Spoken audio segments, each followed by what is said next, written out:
Welcome to this week's episode of the Jewish Diaspora Report. On this week's episode, we're going to look into the Israeli Apartheid fraud and what is really happening in the West Bank.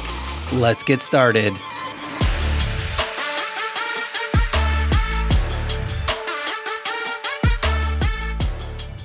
In two previous episodes about the history of the area of Israel and the BDS movement, I discussed the fact that those modern-day Palestinians, or people who live within the borders of the West Bank, don't have equal rights to Israeli citizens, since of course they are not Israeli citizens.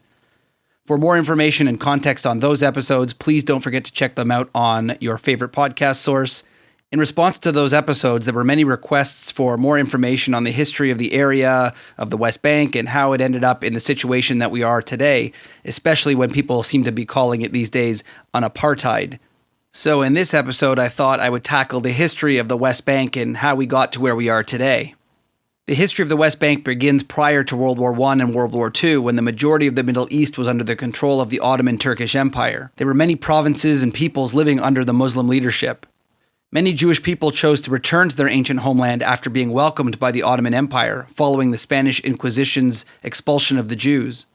When the Ottoman Empire fell to the Allies in World War I, the Allies took control over much of the Middle East.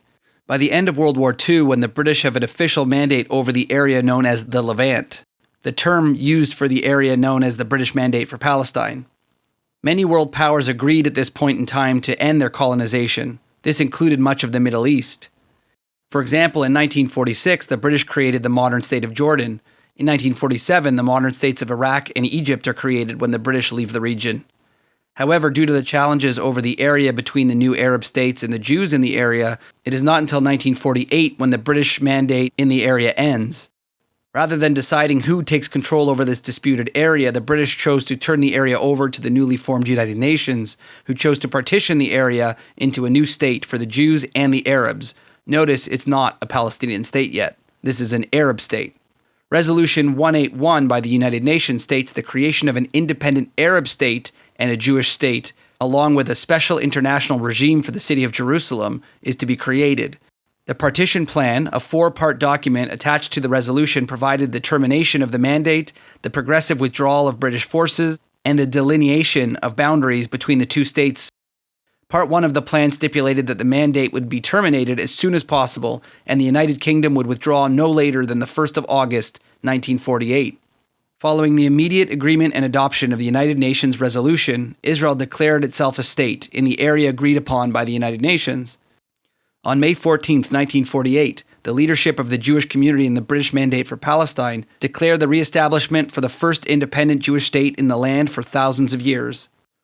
The following day, the British officially exit the country, and the Mandate for Palestine officially ends. That exact same day, May 15th, the newly formed Arab nations of the Arab League attack the day-old state of Israel. Egypt, Transjordan, Iraq, Syria, and Lebanon send their armies to attack the state of Israel and kill the dream of a Jewish state in its infancy. The Arab League gave some reasons for the invasion of Palestine. 1. The Arab states find themselves compelled to intervene in order to restore law and order and check further bloodshed.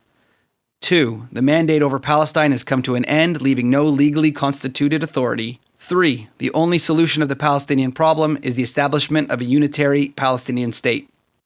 By nothing short of a miracle, the Jews of Israel not only defended themselves from extermination and expulsion, but were able to push the Arab armies back.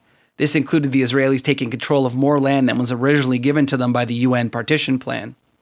Unfortunately, due to war, many refugees were created on both sides. Arabs in the Mandate of Palestine fled war-torn areas for Arab-controlled countries. Where it is true that some Arabs were possibly asked or demanded to leave an area, many Jewish refugees had similar experiences. Many Jews from Arab countries who had lived there for generations were either forced to leave or faced incredible discrimination and headed to the newly formed state of Israel. Following the ceasefire after the 1948 war, the area of the modern-day Gaza and West Bank were still under the control of the Arab nations of Egypt and Jordan. Fast forward to 1967, the Arab armies yet again tried to destroy the state of Israel and attack them with the aim of total destruction. Egypt, Syria, Jordan, and Iraq attacked Israel on the 5th of June. Following another miraculous win by the Israelis against all odds, again they did not only win, but they gained ground and took over the areas of the West Bank, Sinai Peninsula, Gaza, and the Golan Heights. Most importantly, the Israelis gained control over East Jerusalem from the Jordanians. The Arab peoples living in the newly unified city of Jerusalem were given full Israeli citizenship and still have that today. However, taking the ground of Gaza and the West Bank is the beginning of the issue of who controls the land. Keep in mind, up until this point, the Palestinian people were living within the West Bank and Gaza were living under the governments of the Jordanian and Egyptians. Until this point, there was no attempt by the Arab nations to create a Palestinian independent state that was promised to them by the UN and the Arab League years earlier. As time passes and more wars are fought and Israel remains, the Arab nations begin making peace with Israel. When we come back, we're going to discuss the issues of peace accords between the Arab nations and Israel, and why the Arab nations didn't continue to rule over the Arab populations of the West Bank and Gaza, as they had done for numbers of years.